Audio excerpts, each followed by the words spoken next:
বর্তমান যুব সমাজ সিগারেট হারাম জানার পর ইলেকট্রিক সিগারেট ধূমপান করে, ইলেকট্রিক সিগারেট পান করে, যাকে আমরা ভ্যাব নামে জানি। ভ্যাবের হুকুম কি? দেখুন, ইলেকট্রিক সিগারেট এটাও সাধারণ সিগারেটের মতোই পান করা নাজায়েজ এবং গুনাহের কথা। আর ওলামা ইকরাম এ সম্পর্কে স্পষ্ট ফতোয়া দিয়েছেন যে ইলেকট্রিক সিগারেট পান করাও হারাম। ইলেকট্রিক সিগারেট বের হয়েছে আমরা জানি। ইলেকট্রিক সিগারেট দিয়ে যদি ধূমপান করেন সেটাও নাজায়েজ হবে, কারণ প্রথমত ইলেকট্রিক সিগারেটে নিকোটিন থাকে, আর এছাড়াও সেখানে যে কেমিক্যাল, এই কেমিক্যাল থেকে অনেক সময় বেশ ভয়ঙ্কর বিষক্রিয়া হয়। এ ব্যাপারে বিশ্ব স্বাস্থ্য সংস্থা পর্যন্ত জানিয়েছে যে এই ইলেকট্রিক সিগারেট মানুষের স্বাস্থ্যের জন্য ভয়ঙ্কর ক্ষতিকর। সাধারণ সিগারেট যেরকম ক্ষতিকর, এটাও ক্ষতিকর, বরং কোনো কোনো ক্ষেত্রে এটার ক্ষতির আশঙ্কা অনেক বেশি থাকে। তো সেজন্য কাতার ভিত্তিক বিশ্ববিখ্যাত ফতোয়া ওয়েবসাইট মার্কাজুল ফতোয়া ইসলাম ওয়েব তারাও ফতোয়া দিয়েছেন। আরো আমাদের ফতোয়া রয়েছে যে সাধারণ সিগারেটের মতো ইলেকট্রিক সিগারেট পান করাও হারাম, এই ধূমপান করাও নাজায়েজ এবং গুনাহের কথা। বিধায় এটা থেকে আমাদের বেঁচে থাকতে হবে। সালাত সিয়ামের পরিবর্তে নামাজ রোজা ব্যবহার করা যাবে কিনা, এ ব্যাপারে যদি কিছু বলতেন। সালাত এবং সিয়াম এগুলো কোরআনের ভাষা,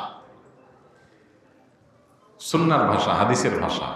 অতএব সালাত এবং সিয়াম এই ভাষা, এই শব্দ ব্যবহার করা উত্তম।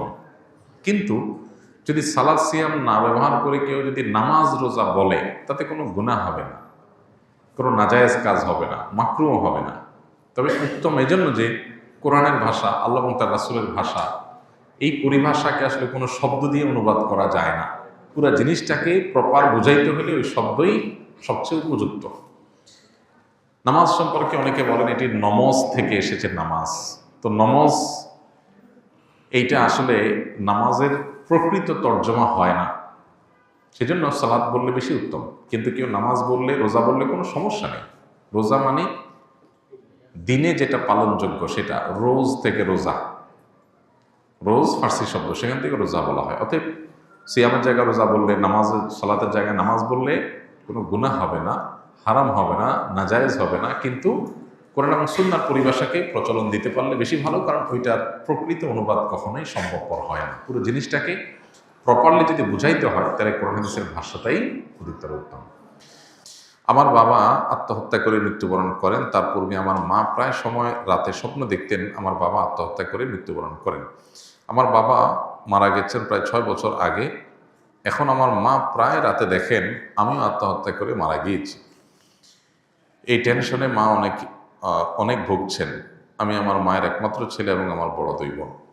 প্রথম কথা হলো যে আপনার বাবারটা আপনার মার স্বপ্ন খেটে গেছে, সেজন্য আপনার মা যা দেখবেন তা সব কেটে যাবে, এটা জরুরি না।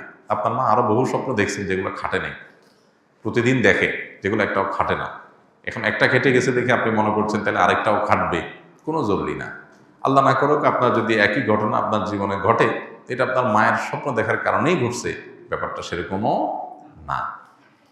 তবে সতর্কতা অবশ্যই অবলম্বন করতে হবে। এটাকে খুব বেশি টেনশনে নিয়ে আমলে নেওয়া উচিত না। এটা বরং আপনাকে এই গুনাহের দিকে নিয়ে যেতে পারে, আশঙ্কা তৈরি হয়, এটাকে এড়ানো উচিত।